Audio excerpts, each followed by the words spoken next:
دوسری طرف اخبار والے ان وارداتوں کے پورے پس منظر سے لا علم ہونے کے باوجود کسی ایسے تیسرے شخص کی موجودگی کے امکانات ظاہر کر رہے تھے جو نہ صرف طارق کا قاتل تھا بلکہ ان واقعات پر پوری روشنی ڈال سکتا تھا۔ عیسیٰ خان کے نزدیک یہ قیاس رائیاں بے بنیاد تھی، لیکن تیسرے آدمی کے تذکرے پر اس کا ذہن سلطان شاہ کی طرف مبذول ہو گیا تھا۔ سلطان شاہ مقرب خان کا گہرا دوست ضرور تھا، لیکن دوستی کی خاطر قتل جیسے جرم کا ارتکاب نہیں کر سکتا تھا۔ عیسیٰ خان کو خوف تھا کہ کہانی کے کرداروں میں صرف سلطان شاہ ہی زندہ بچا تھا اور مجرم ہاں سے باخبر معلوم ہوتے تھے۔ اگر انہیں بھنک بھی مل جاتی کہ طارق والے معاملے میں سلطان شاہ بھی مقرب خان کا شریک کار تھا تو وہ ہر قیمت پر اسے بھی ہلاک کرنے پر تل جاتے۔ اپنے دو ملازموں کی ہلاکت پر وہ بہت دل برداشتہ تھا۔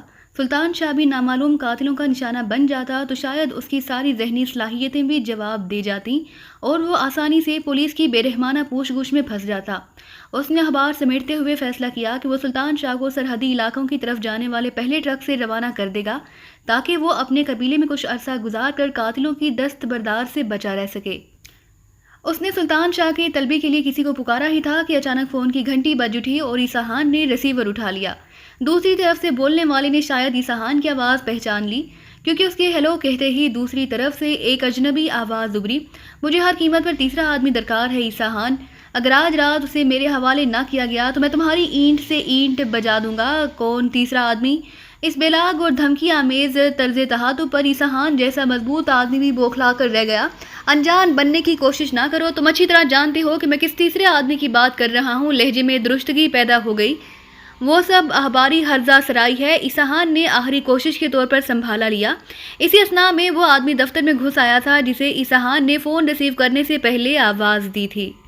عیسیٰ خان نے ہاتھ کے اشارے سے اسے لوٹا دیا، ایسے کسی آدمی سے میں واقف نہیں ہوں، بکواس مت کرو۔ اجنبی آواز نے اہانت آمیز لہجے میں اسے ڈانٹ دیا۔ اخبار کے حوالے سے مجھے بہلانے کی کوشش نہ کرو، مجھے وہ آدمی چاہیے جو مقرب اور اقرب کے ساتھ زندہ مکان میں دیکھا گیا تھا۔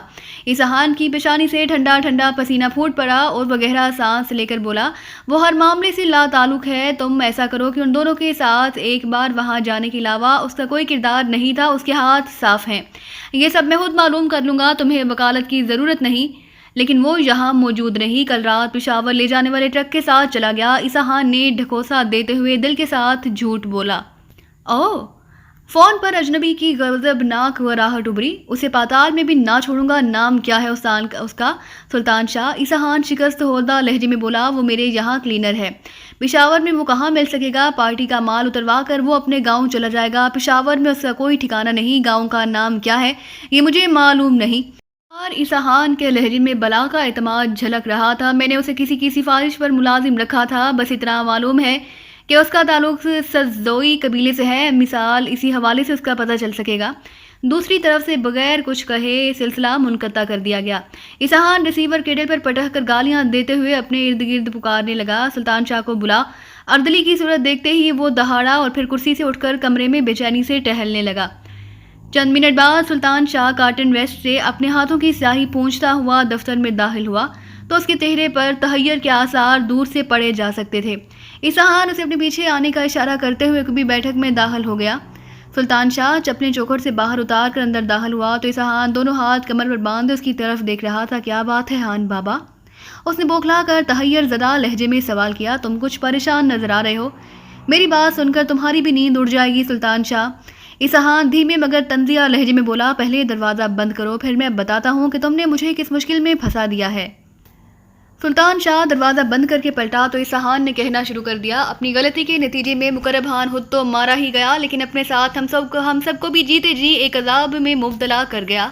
اپنی ہوشیاری کے ضم میں اس نے آخر تک مجھے ہوا نہ لگنے دی کہ وہ شہر میں کیا کرتا پھر رہا ہے۔ اس رات تم تینوں اس اندھیرے مکان میں اکٹھے دیکھ لیے گئے تھے جس کے نتیجے میں پہلے مقرب اور پھر اقرب مارا گیا۔ اب وہ تمہاری تلاش میں ہے۔ بری خبر سنائی تم نے خان بابا، سلطان شاہ خوفزدہ ہوئے بغیر سپاٹ لہجے میں بولا، تمہارے ہی حکم پر میں مقرب خان کے ساتھ گیا تھا، اب جو حکم دو گے اسی پر عمل کروں گا۔ ویسے موت کا ایک وقت مقرر ہے، جس وقت اور جیسے لکھی ہوئی ہے آ کر رہتی ہے، میں بزدل نہیں ہوں۔ بزدلی اور مصلحت میں بڑا فرق ہوتا ہے سلطان شاہ۔ عیسیٰ خان نے نرم لہجے میں اسے سمجھانے کی کوشش کرتے ہوئے کہا، دشمن پردے میں ہے اور ہم اس کے کھلے نشانے پر ہیں۔ کچھ پتہ نہیں وہ کب وار کر جائے۔ تمہارے بارے میں میرا مشورہ یہ ہے کہ تم ابھی تیار ہو کر فوراً اسٹیشن چلے جاؤ اور جو گاڑی ملے یہ شہر چھوڑ دو۔ اسی طرح تم ان کی گرفت میں آنے سے محفوظ رہ سکو گے۔ مگر خان بابا، میں کرایہ کہاں سے لاؤں گا؟ یہ لو۔ عیسیٰ خان نے جیب سے 100 کے 5 نوٹ نکال کر اس کی طرف بڑھاتے ہوئے کہا، ہمارے دشمن درندگی پر اترائے ہیں۔ انسانی ہوت کی یہ ارزانی اب میری برداشت سے باہر ہے۔ تم ان سے بچ گئے تو میں اسے اپنی جیت سمجھوں گا۔ سلطان شاہ نے نوٹ خاموشی سے جیب میں ڈال لیے۔ گزارے کے لیے کچھ اور مل جائے تو میں احسان مند رہوں گا خان بابا، ادھر نوکری ذرا مشکل سے ہی ملتی ہے۔ عیسیٰ خان نے مزید 500 روپے اس کے حوالے کر دیے۔ ایک موہوم سا امکان ڈینی کے ذہن میں بھی تھا کہ تیسرا شہر ہی سے نہ نکل گیا ہو، لیکن عیسیٰ خان نے جس لب و لہجے میں سلطان شاہ کی شہر سے روانگی کی اطلاع دی، اس نے ڈینی کو مشکوک کر دیا۔ عیسیٰ خان نے اس کی پچھلی رات روانگی کا ذکر کر کے یہ تاثر دینے کی کوشش کی تھی کہ سلطان شاہ طارق کے قتل کی واردات میں رونما ہونے سے پہلے شہر سے بہت دور نکل چکا تھا، لیکن ڈینی کو یہ بات بالکل غلط محسوس ہوئی۔ اس نے عیسیٰ خان کو مختصر ترین مہلت دینے کے ارادے سے اس کے دفتر کے قریبی بوتھ سے اسے فون کیا اور کال ختم کرتے ہی اس کے قریب ایک ایسی جگہ اپنی کار پارک کی جہاں سے وہ دفتر اور اس سے ملحقہ نیم پختہ ورکشاپ پر نظر رکھ سکے۔ اس کا اندازہ تھا کہ اگر سلطان شاہ اس وقت تک وہیں مقیم تھا تو عیسیٰ خان اسے فوری طور پر دفتر بلکہ شہر سے نکال دینے کی کوشش کرے گا۔ وہ وہاں بیٹھا خاصی دیر تک سوچتا رہا کہ سلطان شاہ کے بارے میں کس طرح اپنی کارروائی کا آغاز کرے، کیونکہ وہ تو اس کی شکل تک سے واقف نہیں تھا۔ اگر اس کا مطلوبہ آدمی اس کے سامنے سے بھی گزر جاتا تو وہ اسے پہچاننے کے قابل نہیں تھا۔ ہر کار اسے ایک انوکھی تدبیر سوجھ گئی اور وہ کار کا انجن سٹارٹ کر کے وہاں سے روانہ ہو گیا۔ چند منٹ بعد وہ ایک مرتبہ پھر پبلک بوتھ سے عیسیٰ خان کے دفتر کا نمبر ملا رہا تھا۔ عیسیٰ خان گڈز ٹرانسپورٹ کمپنی۔ سلسلہ مل جانے پر اس نے بھاری لہجے میں سوال کیا اور اسبات میں جواب ملتے ہی عیسیٰ خان سے بات کرنے کی خواہش کا اظہار کر بیٹھا۔ حالانکہ عیسیٰ خان کی آواز وہ پہچان گیا تھا۔ میں عیسیٰ خان ہی بول رہا ہوں بابا، اس کی آواز سے اکتاہٹ آیا تھی۔ میں کرائم برانچ کا انسپکٹر یوسف بول رہا ہوں۔ ابھی کسی نے تمہارے آدمی سلطان شاہ کو گولی مار دی ہے۔ اس کی جیب سے ملنے والے ایک کاغذ پر اس کا نام اور تمہارا پتہ ملا ہے۔ تم فوراً پہنچو تاکہ لاش کی شناخت کے بعد اگلی کارروائی کی جا سکے۔ مگر سلطان شاہ تو یہاں موجود ہے۔ عیسیٰ خان کا تحیر آمیز اضطراری جواب سنائی دیا اور ڈینی کے لبوں پر فاتحانہ مسکراہٹ پھیل گئی۔ تو پھر مرنے والا اس سے کوئی شناسا ہوگا، ڈینی نے بے پرواہ لہجے میں عجلت سے کہا۔ موجود ہے تو اسے بھی ساتھ لے آنا۔ لاش ککری گراؤنڈ کے نکڑ پر پڑی ہے۔ میری طبیعت خراب ہے۔ عیسیٰ خان کی آواز میں اضمحلال سمٹ آیا۔ مگر میں آ رہا ہوں۔ پھر جب عیسیٰ خان کی کار 2 مسافروں کو لے کر ککری گراؤنڈ پر پہنچی تو ٹریفک کے ہجوم میں ڈینی کی کار اس کے پیچھے لگی ہوئی تھی۔ عیسیٰ خان ڈرائیونگ سیٹ پر برا جمان تھا۔ اسی پہلو میں ایک صحت مند نوجوان بیٹھا ہوا تھا۔ ککری گراؤنڈ کے نزدیک پہنچ کر عیسیٰ خان کی کار کی رفتار سست ہو گئی۔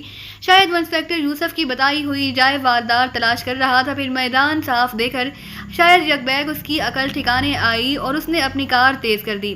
اس کی ڈرائیونگ میں رونما ہونے والی تبدیلی سے صاف ظاہر تھا کہ وہ دھوکے کا احساس ہوتے ہی خوفزدہ ہو گیا تھا۔ لی مارکیٹ پر ایک جگہ عیسیٰ خان کی کار رکی اور دوسرے مسافر کو اتار کر آگے بڑھ گئی، لیکن اب ڈینی کی توجہ کار کی بجائے اس اتارے جانے والے صحت مند نوجوان پر مرکوز تھی، جس کے ہاتھ میں ایک پوٹلی بھی موجود تھی جسے لٹکائے وہ آہستہ آہستہ بس اسٹاپ کی طرف جا رہا تھا۔ عیسیٰ خان نے دھوکے کا احساس ہوتے ہی جس طرح اپنے نوجوان ساتھی سے پیچھا چھڑایا تھا، اس سے ظاہر ہو رہا تھا کہ نوجوان اپنی ذات کو درپیش سنگین خطرے سے پوری طرح باخبر نہیں تھا، ورنہ یوں آسانی سے کھلی فضا میں اپنے دشمن کے مہلک وار کا نشانہ بننے کے لیے تیار نہ اتر پڑتا۔ بس اسٹاپ کی طرف جاتے ہوئے وہ سر جھکائے اپنی دھن میں مگن بڑا چلا جا رہا تھا، جیسے اسے اپنے گرد و پیش سے کوئی خطرہ لاحق نہ ہو۔ ڈینی نے سست روی سے کار آگے بڑھاتے ہوئے نوجوان کے پہلو میں روک دی، پھر اسے سلطان شاہ کہہ کر پکارا تو وہ چونک پڑا۔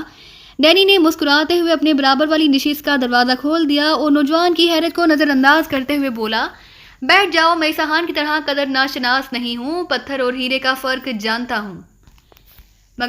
مگر بھائی صاحب، میں تو آپ کو جانتا تک نہیں۔ نوجوان متذبذب تھا۔ دوست ہوں اور تمہاری مدد کرنا چاہتا ہوں، ڈینی مسکرایا اور ناتجربہ کار نوجوان اپنی جسمانی برتری کے گھمنڈ میں بے پرواہ انداز میں سر جھٹک کر کار میں سوار ہو گیا۔ اس نے پرشور انداز میں دروازہ بند کر کے گویا ڈینی پر اپنی قوت کا اظہار کیا تھا۔ کیسے دوست ہو اور کیا مدد کرنا چاہتے ہو؟ کار حرکت میں آنے کے کئی منٹ بعد جب ڈینی خاموش رہا تو سلطان شاہ نے خود ہی سکوت توڑ دیا۔ عیسیٰ خان تم سے پیچھا کیوں چھڑانا چاہتا تھا؟ ڈینی نے اس کی طرف دیکھتے ہوئے سوال کیا۔ اس کا خیال ہے کہ مجھے کوئی مارنا چاہتا ہے، مگر تم اسے کیسے جانتے ہو؟ نوجوان نے پورے اعتماد لہجے میں کہا۔ کبھی دوستی ہوا کرتی تھی ہماری، ڈینی نے گول مول سا جواب دیا، تمہارے مارنے کی کوئی وجہ بھی رہی ہوگی۔ وجہ؟ سلطان خان نے غور سے اس کی طرف دیکھا، پھر بولا، تمہارے کپڑے قاعدے کے ہیں، دیکھنے میں شریف آدمی لگتے ہو، لیکن جس طرح اور سنو، جتنی جلد ممکن ہو سکے یہ کام کرنا ہے۔ علی خان نے کہا، ہو جائے گا جناب، اینتھونی نے جواب دیا، اور علی خان نے ہاتھ بڑھا کر ایک بار پھر کریڈل دبا کر ہاتھ اٹھایا اور ٹون آنے پر اس نے نمبر پریس کرنے شروع کر دیے۔ ہلٹن ہاؤس رابطہ قائم ہوتے ہی ایک مردانہ آواز سنائی دی، علی خان بول رہا ہوں۔ علی خان نے کہا، یس باس، ڈک بول رہا ہوں۔ دوسری طرف سے مودبانہ لہجے میں کہا گیا، اینتھونی کو میں نے ایک آدمی کو اغوا کر کے ہلٹن ہاؤس پہنچانے کا حکم دیا ہے۔ وہ جب بھی اسے پہنچائے تم نے اسے بلیک روم میں رسیوں سے جکڑ دینا ہے اور اسے اس وقت تک بے ہوش رکھنا ہے جب تک میں وہاں نہ پہنچ جاؤں، اور تم نے مجھے فوری اطلاع کرنی ہے اور اس آدمی کی ہر طرح سے حفاظت کرنی ہے۔ علی خان نے کہا، حکم کی تعمیل ہوگی جناب، ڈک نے جواب دیتے ہوئے کہا، اور علی خان نے اطمینان بھرا طویل سانس لیتے ہوئے ریسیور رکھ دیا۔ عمران اپنے فلیٹ کے سیٹنگ روم میں بیٹھا اخبار کے مطالعے میں مصروف تھا۔ سلیمان مارکیٹ گیا ہوا ہے، اس لیے عمران فلیٹ میں اکیلا تھا کہ فون کی گھنٹی بج اٹھی اور عمران نے ہاتھ بڑھا کر ریسیور اٹھا لیا۔ Ali Imran, M S C D S C Oxon. Imran نے اخبار پر نظریں جمائے ہوئے کہا، ٹائیگر بول رہا ہوں باس۔ دوسری طرف سے ٹائیگر کی آواز سنائی دی، ٹائیگر بولتا نہیں، دہاڑتا ہے۔ عمران نے مسکراتے ہوئے کہا، وہ دہاڑتا کمزوروں پر ہے باس، ٹائیگر نے کہا، اور عمران بے اختیار ہنس پڑا۔ اس کا مطلب ہے کہ ٹائیگر صرف وحشی نہیں ہوتا، عقل مند بھی ہوتا ہے، عمران نے کہا۔ جہاں اپنی جان خطرے میں آ جائے وہاں عقل خود بخود آ جاتی ہے۔ ویسے باس، مجھے آپ کے اغوا کا ٹاسک دیا گیا ہے، میں نے اس لیے فون کیا ہے، ٹائیگر نے کہا، تو عمران بے اختیار چونک پڑا۔ اچھا، اس کا مطلب ہے کہ میرے چاہنے والے بھی پیدا ہو گئے ہیں۔ اس دنیا میں کتنی آفر ہوئی ہے؟ عمران نے مسکراتے ہوئے پوچھا۔ 50 لاکھ روپے، ٹائیگر نے جواب دیا۔ ارے صرف اس سے کیا ہوگا؟ اس سے تو آغا سلیمان پاشا کے سابقہ بلوں کا 1000واں حصہ بھی ادا نہیں ہو سکے گا۔ میں نے سمجھا شاید 50-60 کروڑ کی آفر ہوگی، عمران نے کہا، تو دوسری طرف سے ٹائیگر بے اختیار ہنس پڑا۔ کس نے آفر کی ہے، کیا تفصیل ہے؟ عمران نے کہا، یہاں ایک کلب ہے جس کا نام پریسٹیج کلب ہے، اس کا مالک اینتھونی ہے، اس کا کام اونچی بکنگ کرنا ہے اور پھر کام کراتا ہے۔ خاصا تیز اور ہوشیار آدمی ہے، اکثر غیر ممالک کے آدمیوں سے اس کے رابطے رہتے ہیں، اس لیے میں نے بھی اس سے تعلقات بنائے ہوئے ہیں۔ اس نے مجھے کال کیا، میں گیا تو اس نے مجھے بتایا کہ ایک خطرناک ایجنٹ کو اغوا کرنا ہے۔ میرے تفصیل پوچھنے پر اس نے آپ کا نام لیا۔ میں نے اس سے اغوا کرانے والے کا نام پوچھا کیونکہ مجھے معلوم ہے کہ وہ صرف بکنگ کرتا ہے، تو اس نے کہا کہ یہ اس کا پیشہ ورانہ راز ہے۔ میں نے آپ کا نام سن کر بہرحال حامی بھر لی۔ اس نے تو 10 لاکھ کی آفر کی، لیکن میں 50 لاکھ پر اڑ گیا اور آخرکار اس نے اقرار کر لیا۔ میں نے اس سے پوچھا کہ آپ کو اغوا کرا کر کہاں پہنچایا جائے، تو اس نے دارالحکومت کی ایک نو تعمیر شدہ کالونی، ریگل کالونی کا نام لیا۔ اس کوٹھی کا نمبر 150 ہے اور نام ہلٹن ہاؤس ہے۔ وہاں کوئی آدمی ڈک رہتا ہے اور آپ کو اغوا کر کے اس ہلٹن ہاؤس میں پہنچانا ہے اور اس ڈک کے حوالے کرنا ہے، ٹائیگر نے کہا۔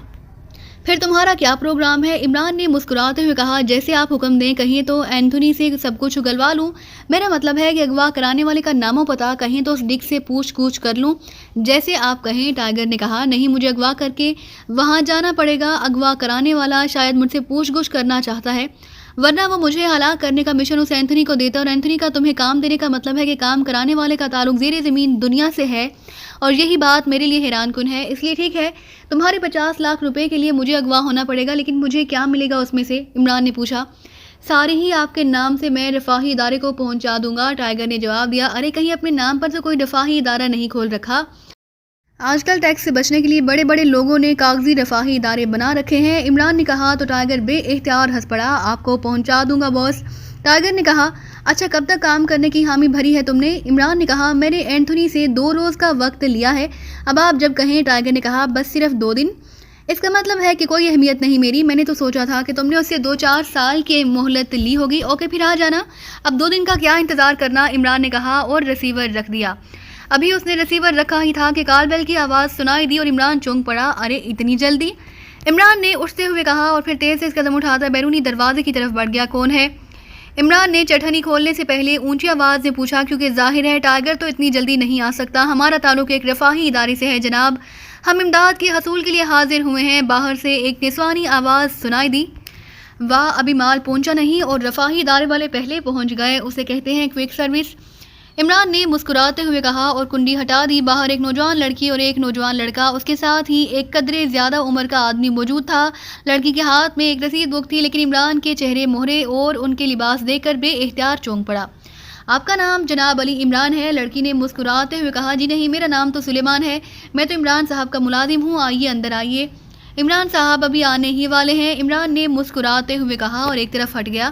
اور ٹھیک ہے، اگر وہ آنے والے ہیں تو ہم ان کا انتظار کر لیتے ہیں، ہمیں بتایا گیا کہ وہ رفاہی اداروں کو بڑی بھرپور امداد دیتے ہیں، لڑکی نے مسکراتے ہوئے کہا اور اندر داخل ہو گئی۔ اس کے ساتھ ہی خاموش البتہ ان کے ہاتھ مسلسل ان کی کوٹوں کی جیبوں میں تھے اور جیبوں کا محسوس ابھار بتا رہا تھا کہ اندر اسلحہ موجود ہے۔ عمران انہیں سیٹنگ روم میں لے آیا۔ تشریف رکھیں، ویسے آپ کا تعلق کس رفاہی ادارے سے ہے؟ عمران نے کہا۔ چیریٹی ہسپتال سے، لڑکی نے جواب دیا تو عمران نے اسبات میں سر ہلا دیا۔ میں آپ کے لیے چائے بنا لاؤں؟ عمران نے کہا اور باورچی خانے کی طرف بڑھ گیا۔ اس نے اسپیشل روم کا دروازہ کھولا اور اندر جا کر اس نے بے ہوش کر دینے والی گیس کا کیپسول ڈبے سے نکال کر جیب میں ڈالا اور پھر اسپیشل روم سے واپس آ گیا۔ ویری سوری، چائے کی پتی نہیں، اصل میں عمران صاحب ساری آمدنی تو رفاہی اداروں کو دے دیتے ہیں، عمران نے کہا، اور اس کے ساتھ ہی اس نے جیب سے کیپسول نکال کر اسے فرش پر پھینکا اور ساتھ ہی سانس روک لیا۔ دوسرے لمحے وہ تینوں جو چونک کر کیپسول کو پھٹتے دیکھ رہے تھے، یکلخت لہراتے ہوئے کرسیوں سے نیچے فرش پر گر گئے۔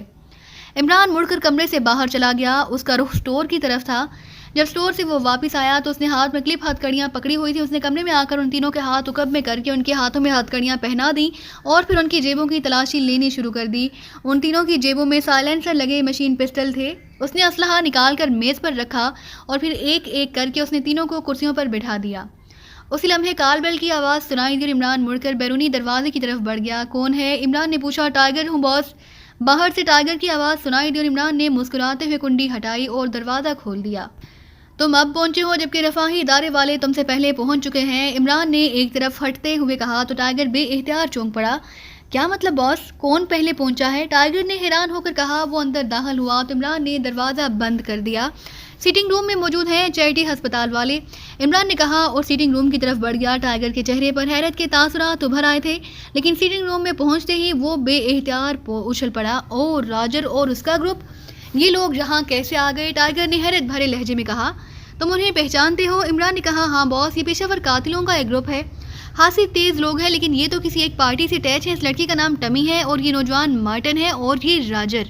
یہ ٹمی اس مارٹن کی بیوی ہے اور یہ راجر اور مارٹن دونوں بہن بھائی ہیں، زیر زمین دنیا میں کام کرتے ہیں اور ان کا نام کسی زمانے میں خاصا مشہور تھا، لیکن پھر یہ سامنے آنا چھوڑ گئے۔ یہی معلوم ہوا کہ یہ کسی پارٹی سے اٹیچ ہو گئے ہیں اور صرف اسی کا کام کرتے ہیں، ٹائیگر نے جواب دیا۔ کس پارٹی سے اٹیچ ہیں یہ؟ عمران نے پوچھا۔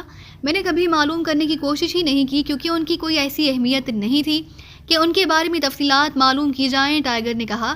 لیکن اب تو معلوم کرنا ہوگا۔ یہ لو شیشے اور انہیں ہوش میں لے آؤ۔ کیا یہ تمہیں جانتے ہیں؟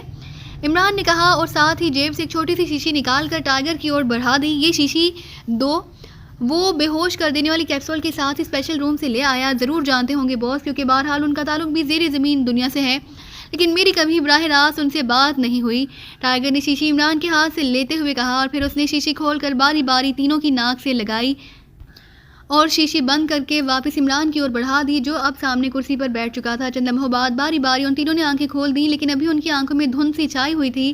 ٹائیگر بھی عمران کے ساتھ ہی کرسی پر بیٹھ گیا۔ چند لمحوں بعد جب ان کا شعور پوری طرح بیدار ہوا تو ان تینوں نے ہی بے اختیار اٹھنے کی کوشش کی۔ یہ کیا مطلب؟ یہ ہمیں باندھ کیوں رکھا ہے؟ مارٹن اور ٹمی کے منہ سے بیک وقت نکلا، جبکہ راجر بڑے غور سے سامنے بیٹھے ہوئے ٹائیگر کی طرف دیکھ رہا تھا۔ تمہارا نام ٹائیگر ہے نا؟ اور تمہارا تعلق زیر زمین دنیا سے ہے؟ راجر نے ٹائیگر سے مخاطب ہو کر پوچھا۔ اس وقت تو میں بالائی دنیا میں ہوں اور تم تینوں ابھی تھوڑی دیر بعد مزید بالائی دنیا کی سیر کو روانہ ہو جاؤ گے۔ راجر، تم نے عمران صاحب پر اس طرح احمقانہ انداز میں حملہ کر کے اپنی زندگی کی سب سے بڑی حماقت کی ہے، ٹائیگر نے سرد لہجے میں کہا۔ عمران صاحب کیا مطلب؟ یہ تو سلیمان ہے، عمران کا ملازم، راجر نے حیران ہوتے ہوئے کہا۔ جب سلیمان فلیٹ میں موجود نہ ہو تو ہمارے نام بدل جاتے ہیں، عمران نے مسکراتے ہوئے کہا۔ تو تم عمران ہو؟ راجر نے ہونٹ بھینچتے ہوئے کہا۔ دیکھو راجر، تم اگر اپنی مارٹن اور ٹمی کی زندگیاں بچانا چاہتے ہو تو سچ بتا دو کہ تمہیں کس نے عمران صاحب کے خلاف فائر کیا ہے۔ تم بہت چھوٹی مچھلیاں ہو، اس لیے تم جیسے لوگوں کو چھوڑا جا سکتا ہے، ٹائیگر نے سرد لہجے میں کہا۔ تو دوستو، یہ تھی ہماری آج کی کہانی۔ امید کرتے ہیں کہ آپ کو یہ ویڈیو پسند آئی ہوگی، لیکن جانے سے پہلے ہماری ویڈیو کو کیجیے لائک اور شیئر کرنا مت بھولیے، اور اسی کے ساتھ کومنٹ کر کے ہمیں بتائیے کہ آپ کو یہ کہانی کیسی لگی۔ اور اگر ابھی تک آپ نے اس چینل کو سبسکرائب نہیں کیا تو اس چینل کو کیجیے سبسکرائب اور بیل آئیکن دبا کر آل نوٹیفیکیشن آن کر لیجیے۔